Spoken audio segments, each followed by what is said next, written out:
Singapore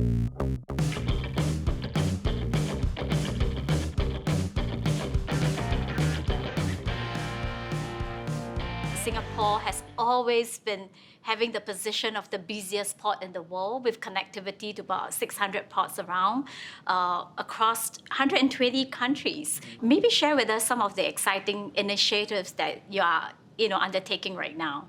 Shipping is a very asset-heavy kind of industry, right? So you have many ships, but on board the ships is almost like a building.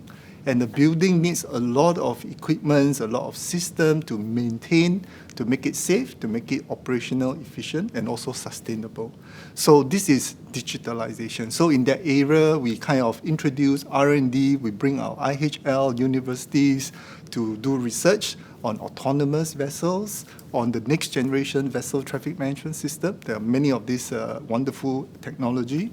Of course, within MPA, we make sure that when the ships calls on Singapore, we have a one-stop clearance system called Digital Port at SG, and also connecting to the rest of the world is called the Digitisation through APIs.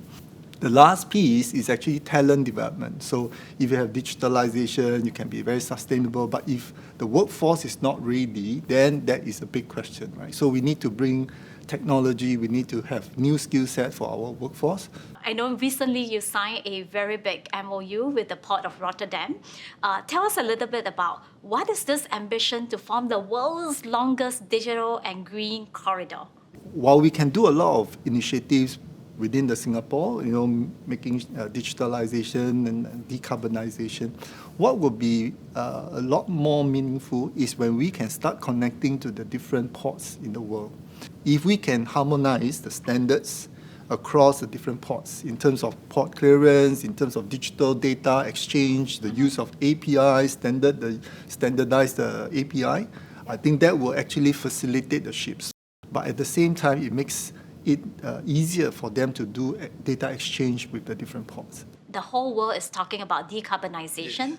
And I think the maritime port industry has a big role to play there. Tell us a little bit more on that. So besides the digital corridor, then the next is the green corridor. So the question is, if a ship goes between the ports and they are on the alternate fuel, and different ports when they come, we must have the infrastructure ready for them to do the bunkering safely, efficiently at the port.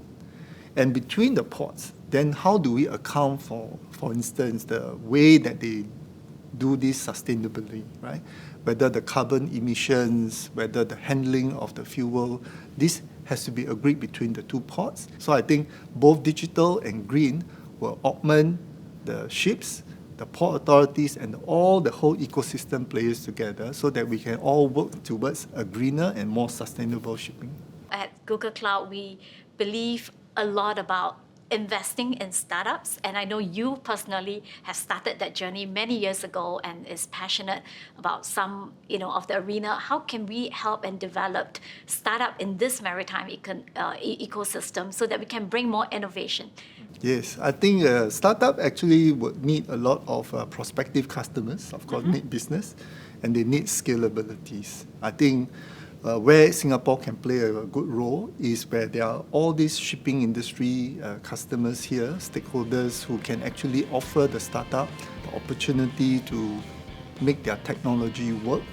And it is a global business. So when the technology works in Singapore, it will work everywhere else in the world.